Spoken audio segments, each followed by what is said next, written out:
Okay, so what you need is a flat paintbrush. I'm using a 1/2 inch flat. I have an 8x10 canvas. I have a cobalt blue paint and a kind of a lime green. It's a very yellowy green. I actually mixed this with pure yellow pigment and the blue pigment. I also have black on a tray. And you'll need a paper towel as well to rinse out your brush as you're blending, and either, you know, I sometimes wipe it on my paper table here, like on my paper on the table, or just use a paper towel. So what I want to do is I want to have the northern lights close to the bottom here, so that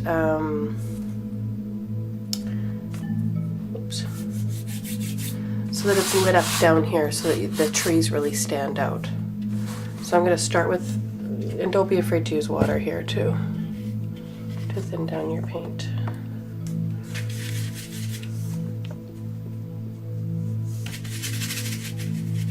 Okay, and I want it to be, I also want to go over the edges, but I want it to kind of have a flowy look to it.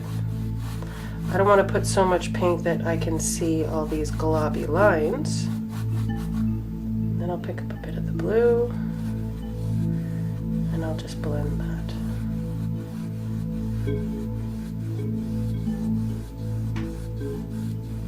And I don't mind if it mixes because the northern lights are like that.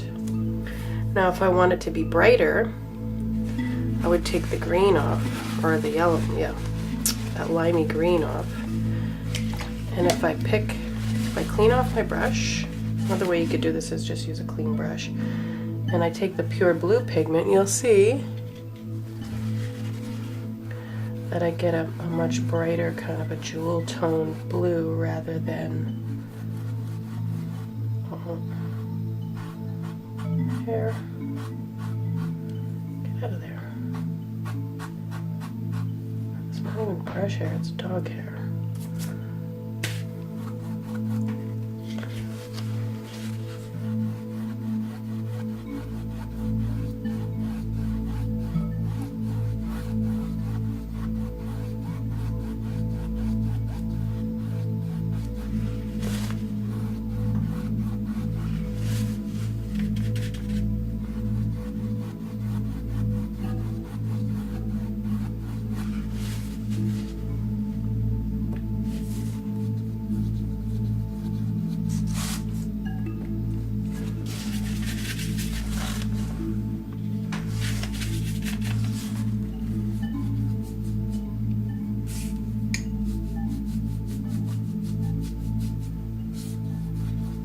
Another thing that you can do if you find that it's just drying too quickly on you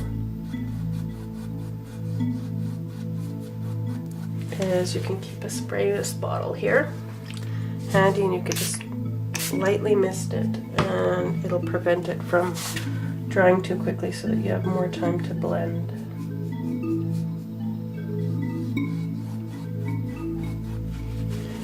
And then I want to add a little bit of that bright yellow up here.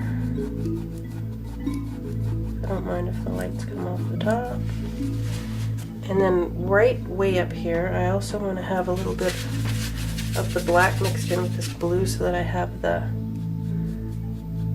night sky, kind of like the blue black of the night sky.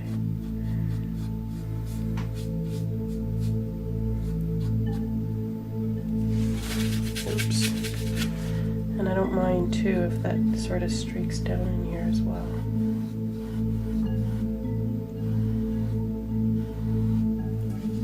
And another thing that you can do for blending is just take a clean brush .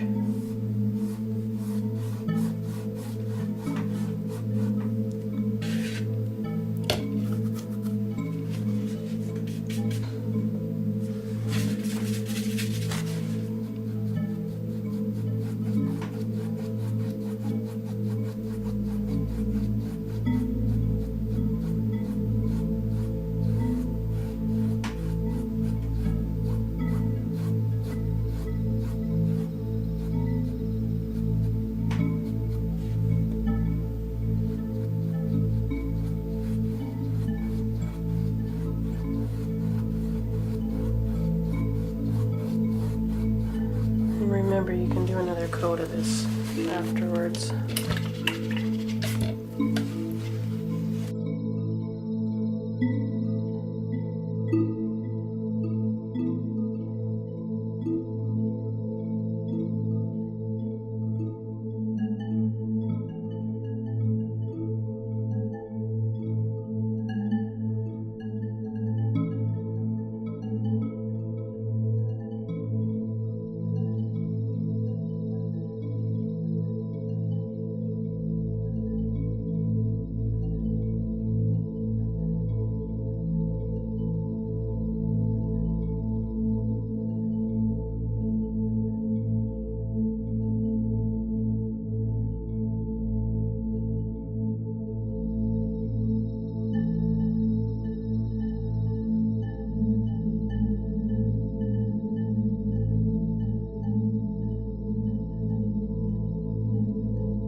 Okay, so now I'm gonna do my stars, and I want them to be kind of like in a galaxy pattern.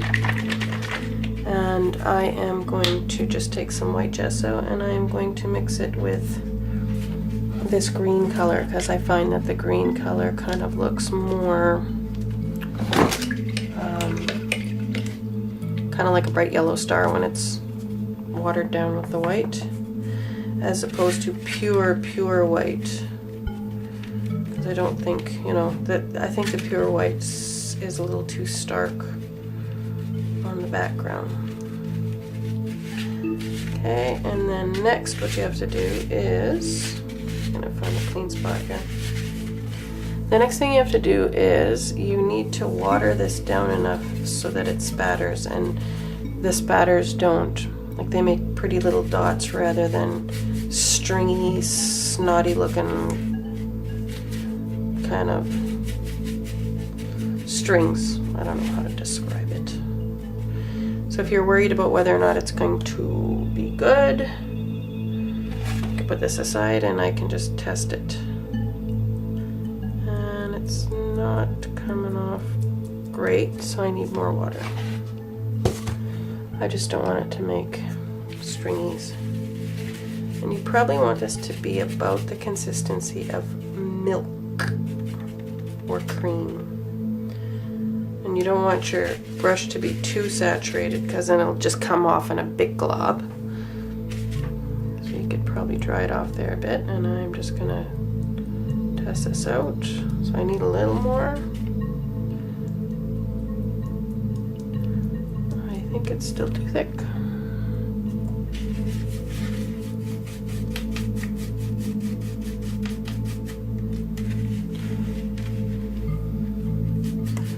Another thing that can help too is if you actually have like a bristle brush like this, as opposed to a soft hair brush. I'll just put that aside and try picking this up. And voila. Oh! Dang! That didn't work.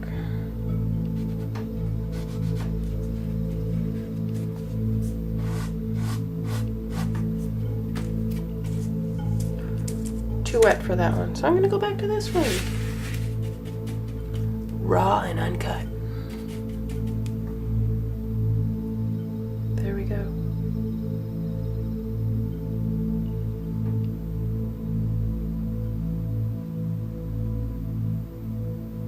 So the wetter it is, the bigger the stars will be.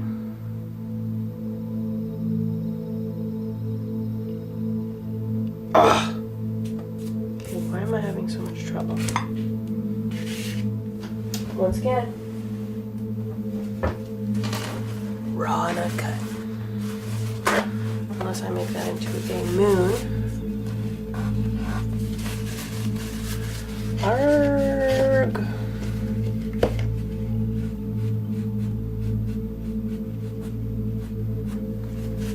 That's the nice thing about the canvas being dry. Okay, maybe my brush is just too big. Let's just try a different, smaller brush. Less craziness. I think that's better. Maybe.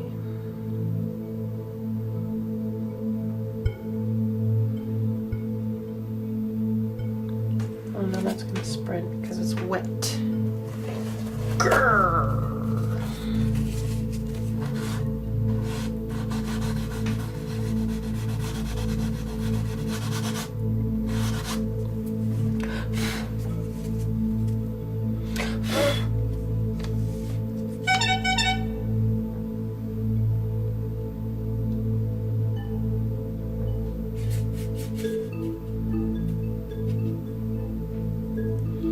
Another option is to tap the brush.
Water down my black. I'm gonna add just a little bit of the blue to it, just so that it doesn't look like a completely dead, flat black.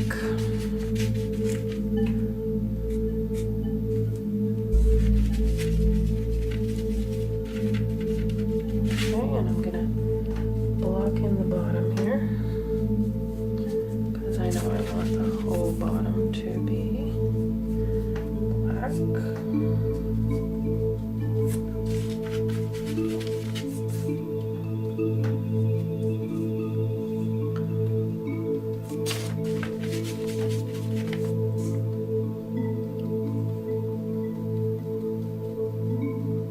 Okay, and I'm going for kind of like an uneven turn. terrain look here.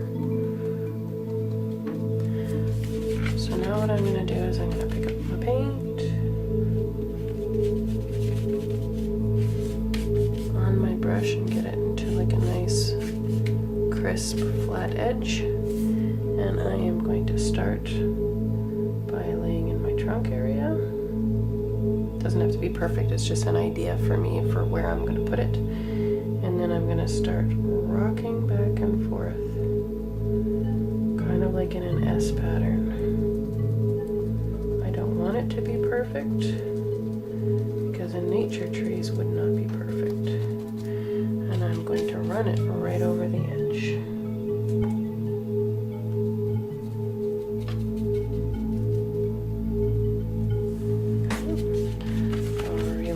Brush and do another one beside it, and starting in like a triangular shaped pattern and then start S-ing, kind of like a rocking back and forth S.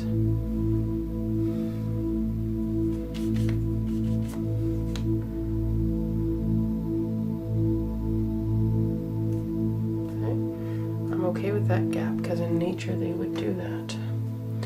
Another thing that I want to watch out for is I want to make sure that I vary them in sizes so that they're not all on the same plane, so that there's some farther away in the distance.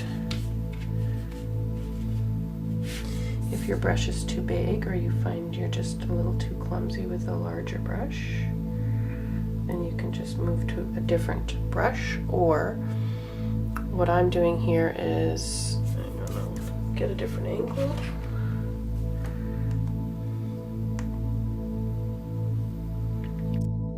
Can I do two things at once? So what I'm gonna do is I'm gonna use the corner of my brush to get those tiny tree areas, kind of doing that same S pattern. And then as it gets bigger, then I can go to use the whole edge of the brush.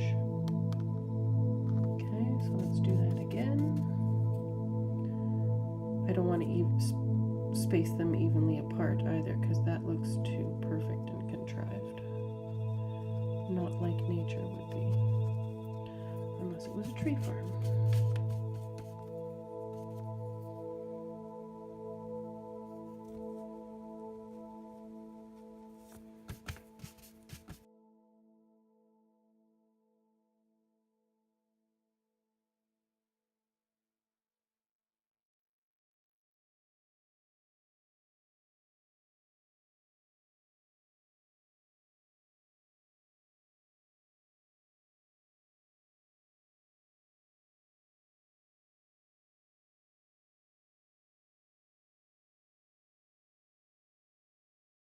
And voila! You've got an aesthetically pleasing configuration of paint that humans go nuts over.